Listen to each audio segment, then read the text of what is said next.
Gandara. Ang dami mga natutuwa-tuwa daw sila sa mga ano ko contents ko tapos nababad trip sila sa ano sa buhok ko. Guys, totoong buhok ko to. O diba? Alam mo nung mga panahon, sobrang lungkot ko din ng mga parang inaapi-api si mga ano, yung mga yung Quadcom kasi daw ang sabi nila, yung power daw ay nasa Congress na, I mean nasa ano na, nasa House of Representative daw. Tapos pag napupunta ka daw doon, parang wala ka ng ano ba? Charot. Parang wala ka na daw right. Guys, Diyos ko, kung hindi ka gumawa ng masama, tapos hindi ka hihigpitan sa ganyang, especially dyan sa House of Representative, hindi mo talaga ma-admit at ma-realize na nagkamali ka talaga and you better not to do it again. Like this, di ba may mga vloggers tayo, ang tatapang nila girls and boys. Ang tatapang nila sa social media, talagang to the highest level, minumura nila lahat ng mga hindi pabor sa Duterte administration. As in, kung makamura sila, dinudura-duraan na lang nila ang pagkatao. Ngayon, na napatawag kayo for the third time at kayo'y nag-appear dahil ayaw nyo talagang masampinan na kayo the next na hindi pa talaga kayo mag-appear at ma-automatic contempt kayo gaya ni Roque, si-appearan kayo dyan. Ngayon, sobrang tatapang nyo. Hanggang nga dyan ang mga sagutan mo, lalo na itong yung Christine Chu, yung Emedora. Tapos ngayon, mag-ano-ano ka dyan, B. Panoorin nyo. O, diba? From halakhak, super halakhak, to super, deeper, iyak. Oh, Manila Bulletin yan, B. Ang hirap nito, Mr. Chair, itong mga vloggers na iba, ito ang mga tanga Tatanga-tanga. Ang gobyerno. Mag-isip kayo. Hindi lang sumusulat kayo kung anong gusto nyo isulat dyan. Yes. You're telling us na yung criminal forces? Gusto kong sabihin mo yung message at public. Okay, guys, sa mga na-offend, sa mga dahil nga parang Catholic leader or religious leader, si Congressman Abante. Yung yung pinintas dito is the entirety of the government. Yung government daw natin is tatang-tanga. Wala man lang daw nagawang maganda. Lahat as in, especially ang Quadcom, walang silbi. Ganyan sila guys magsalita. Tapos ngayon nagkaroon ng chance dahil napatawag na sila. That's still in aid of legislation, di ba? Legislation. So, para malalaman natin kung sino-sino ba ang mga gumagawa ng mga fake news. So, ito, hindi natin ito mapi-fake news, B. Andyan na yan dyan, B. Di ba? Aray ko. Fake news pa ba? Mong sasabunutan, Christine. Tigil-tigilan mo ako. Anyway, patuloy natin ng medyo mahaba para... Ikaw ang tanga. Okay, Your Honor, pero... Mr. Chairman. Mr. Chairman. Mr. Chairman, just under protocol, may I move to strike out the statement of the Chairman Abante addressed to Second, Mr. Chairman. Thank you, Mr. Chairman.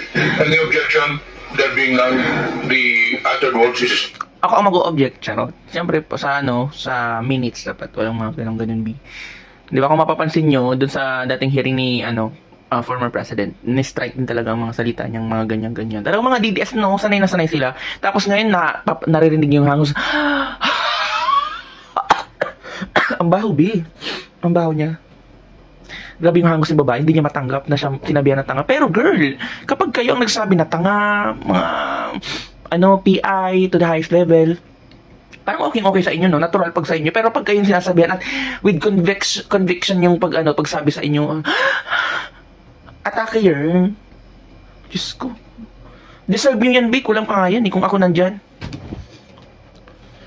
Lahat talaga, B. Lahat ng mga sinabi nyo isa. Sinabi mo to. Minura-mura mo pala ako dito, B. Halika. Kung pwede lang, no. Halika. Back to back talagang super sampal, B. Tapos wallop talagang to the highest level. Piisit ka. Ang kapal ng mukha mo. Dito ka magmura, B. Dito ka magmura. Dali. Ano? I will cite you in contempt talaga.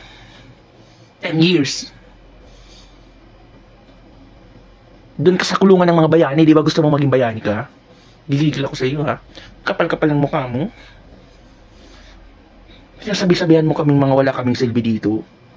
Di mo lang alam, ang hirap ma-technical. Konting mali lang namin dito. Ang dami niya nang masabi. Tapos ikaw sabi-sabihan mo ako. Talagang crumpal talaga sa akin yan. Kung ako lang naman. Kasi hindi pwede. Di sa labas, di pwede dito, labas tayo. Hindi, aray, huwag kang lumaban. Di ba? Diyos ko, nagbabaliw-baliw na tayo. Hindi, baliw na talaga ako, girls and boys. Nababaliw ako kasi ang hirap talagang patinuin ng mga DDS, no? And it's not me to make you in a right way, in a right position, in a right mind. It is you. At least, kami naman dito, hina-highlight din naman namin yung totoong mga balibalita, di ba? As you can see, ito live na live, walang filter yun bisa balita. Huwag nyo ako madaw-daw-daw. Medura. Ano pa? Taken off. Any further question? Pagod na pagod? Chair, and thank you so much. I'm not angry at you, Miss MJ. We're just relating the truth here. Hindi, wait lang. Ako, kung ako yan, hindi, I'm not angry at you. I'm super gigil, B. Sa'yo, nanggigigil ako sa'yo. Ganun talaga, B. Kung ako mabigyan ng pagkakataon, ako yung pinakamatapang na congresswoman. Sorry, woman. Sino yung MJ? Ikaw? Ikaw yung sabing super palpak ang government ngayon? Anong napatunayan mo? Ang mga pinopost mo, puro fake news, B. Sinong Crisel? Ikaw? Kay Christine? Ano sinasabi mo ang daming nag-mass resignation ng mga pulis? Ang kapal ng mukha mo? Pati lipstick mo? Tinalo mo pa ako? Ala, talagang sabunot talaga, B. Back and forth. Super sabunot talaga. Talaga, ha? Gigigil ako sa'yo, ha? Gigil, sobrang gigil. Kakapal ng mukha nitong mga DDS vloggers na to. Nakakagigil kayo lahat, di mo ba alam? Ako na magsasabi kung abante. Atras ka dyan, huwag ka munang abante. Super abante, ha? Ako na muna. Diba? Kakagigil. Kapal ng mukha nyo. Totoo to. Opinion ko to. Bakit?